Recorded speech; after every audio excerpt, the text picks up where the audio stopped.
नमस्कार मित्रांनो, स्वागत आहे परत आपल्या युट्यूबच्या व्हिडिओमध्ये. आज आपण काही महत्त्वाच्या गोष्टी डिस्कस करणार आहे, जसे की उद्याच्या लेवल्स कोणत्या असणार आहेत, त्यासोबत मार्केट आज बऱ्यापैकी जो गॅप फिलिंग रिकवर केलेला आहे. त्यानंतर सगळ्यात महत्त्वाचं म्हणजे काय की आज इंडसइंड बँक 27% खाली पडलाय जवळपास. तर हे का पडला आणि त्यामुळे काय इम्पॅक्ट आला बँक निफ्टीमध्ये आणि बँक निफ्टीने कसं परफॉर्म केलं याच्याबद्दल आपण डिस्कस करणार आहे. तर सगळ्यात आधी सुरुवात करूया आपण की आजच्या मार्केटच्या मुवमेंटनुसार. बघा, सगळ्यात आधी जर तुम्ही निफ्टीला बघाल तर निफ्टी आज गॅप डाऊन ओपन झालं. त्याचं एक मेन महत्त्वाचं रिझन असं होतं की मार्केट युएस मार्केट काल 2% डाऊन होतं आणि त्याच्या सेंटिमेंटच्या बेसिसवर आज आपलं मार्केट सुद्धा गॅप डाऊन ओपन झालं. आता जर बघायला गेलं तर युएस मार्केटमध्ये त्यांचं जी इकॉनॉमी आहे डाऊन रेट केली होती सिटीने, त्या बेसिक रिझनमुळे आज मार्केट त्यांचं पडलं. त्या रिझनमुळे आपलं मार्केट गॅप डाऊन झालं होतं, पण आपल्या मार्केटवर तसा काही इम्पॅक्ट येणार नव्हता. त्यामुळे आपलं मार्केटनी गॅप फिल करणं हे बऱ्यापैकी निश्चितच होतं की मार्केट आपलं गॅप फिल करणार आहे. पण ह्या गोष्टी तुम्हाला क्लिअर होतात ऑप्शन चेंजच्या बेसवर. कारण नंतर काय झालं की जो ओआय होता बुलिश ओआयने मार्केट कव्हर करायला स्टार्ट केलं होतं आणि मार्केट त्यानुसार वाढत गेलं. आता सगळ्यात महत्वाचं म्हणजे काय की जर तुम्ही सर काल एक लेवल सांगितलं, तुम्ही लेवलच्या पर्टिक्युलर लेवलच्या मार्केट खाली गेल्यास तुम्ही म्हणले होते बेरिश, पण मार्केटमध्ये तुम्ही आज बुलिश म्हणते आणि मार्केट पण बुलिश गेले, असं कसं काय? एक लक्षात घ्या की आपण तीन गोष्टी आपण मागच्या पॅनलच्या व्हिडिओमध्ये बोललो होतो की नक्की एंट्री कोणत्या लेवलला करायला पाहिजे, टेक्निकली कोणत्या ठिकाणी एंट्री करायला पाहिजे, सोबत डायरेक्शन आणि सगळ्यात महत्त्वाचं एक्झिट. या चार पॅरामीटर्स महत्वाचे तुम्हाला प्रॉफिट कमवण्यासाठी. मी व्हिडिओमध्ये हे जे व्हिडिओ आहेत, व्हिडिओ कशासाठी सांगतोय मी तुम्हाला की या पर्टिक्युलर पॉईंटच्या खाली तुम्हाला सेलिंग एंट्री बेटर आहे. पण लक्षात घ्या, सेलिंगचा कोणता सेटअपच बनत नाही मार्केटमध्ये, तर सेलिंग मध्ये मी जाणार नाही. एक्झॅक्ट एंट्री करायला मला टेक्निकलचं सेटअप बनणं खूप गरजेचं आहे. जरी डाऊन साईड असेल, ऑप्शन चेन तसं रिॲक्ट करत असेल, तरी पण मला एंट्री करण्यासाठी जे पॅरामीटर्स आहेत बनायला पाहिजे. मे बी ते कॅन्डलस्टिक्स पॅटर्न असू दे, व्हॉल्यूम प्रोफाईल असू दे, किंवा त्याच्यानंतर सुद्धा एखादा वेबचा सेटअप असू द्या. तसे कोणतेही सेटअप बनले होते. ऍट द सेम टाइम पुढचा वाय कंटिन्युअसली टेक ओव्हर करत होता कॉलच्या वायला, त्याच्यामुळे मार्केट बुलिश जाणं एक्सपेक्टेड होतं. ह्याच्यामुळे मार्केटमध्ये आता आपण कॉलमध्येच एंट्री केली होती. आणि सगळ्यात महत्त्वाचं म्हणजे काय की सेटअप खूप महत्त्वाचं आहे. सेटअपच्या बेसवरच एंट्री असणार आहे. तर सगळ्यात महत्त्वाचं पुढे आपण येऊया या व्हिडिओमध्ये की उद्या नक्की कोणत्या एरियाच्या वर मी बाईंग आणि सेलिंगला जायला पाहिजे. तर हा जो एरिया आहे,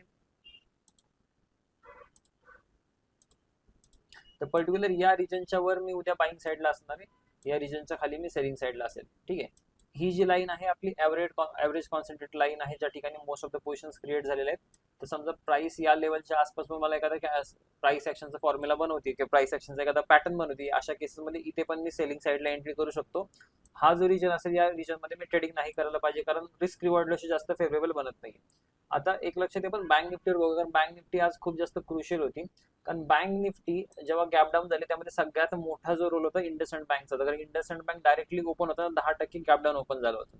आता एक लक्षात घ्या अशा केसेसमध्ये की जेव्हा मार्केट एखादं गॅप डाऊन होते, तर गॅप डाऊन झाल्यानंतर मार्केटमध्ये दुसरे एखादे स्टॉक्स, त्या पर्टिक्युलर इंडेक्सचे स्टॉक्स येतात त्या सेक्टरला वाचवण्यासाठी. तर अशा केसेसमध्ये आज आयसीआयसीआय बँकेने आज थोडंसं कंट्रोल घेतला होता की आयसीआयसीआय बँक बऱ्यापैकी वाढले, त्याच्यामुळे आज बँक निफ्टी म्हणावा तसा खाली नाही पडला. ठीक आहे. एचडीएफसी बँकने पण कव्हर केलं, पण एवढं कव्हर नाही केलं जेवढं आयसीआयसीआय बँकेने कव्हर केलं. आयसीआयसीआय बँक जवळपास 2.5% वर आहे.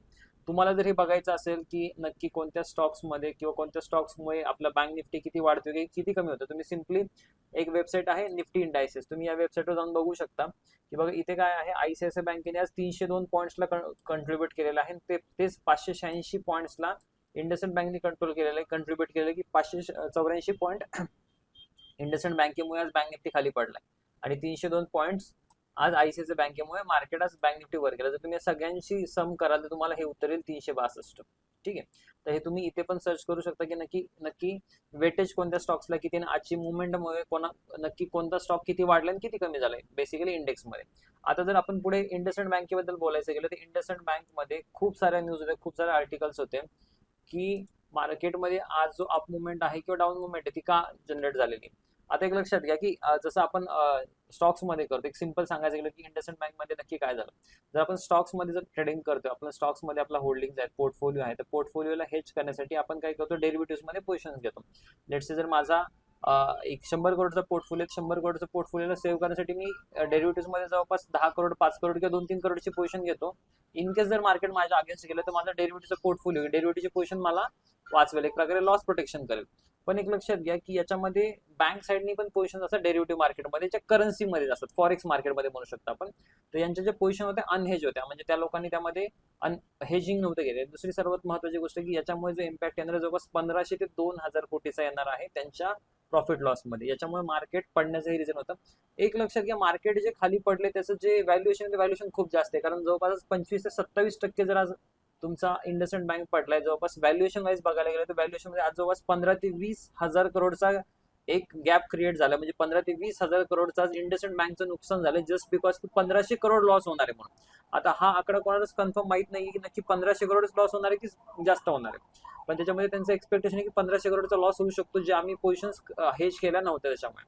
आता एक लक्षात घ्या की याचा जास्त मोठा इम्पॅक्ट याच्यामुळे आला की एक कॉर्पोरेट गव्हर्नन्स एक इश्यू जाते की नक्की इंटरनल सर्व गोष्टी ठीक नाहीये, त्याच्यामुळे एवढ्या सर्व गोष्टी झाल्या आणि हे सर्व गोष्टी 4-5 वर्षापासून चालू होत्या. याच्यामुळे हा एक मोठा इम्पॅक्ट इंडसइंड बँकने तुम्हाला दाखवला की 27% आज इंडसइंड बँक खाली पडलेला आहे.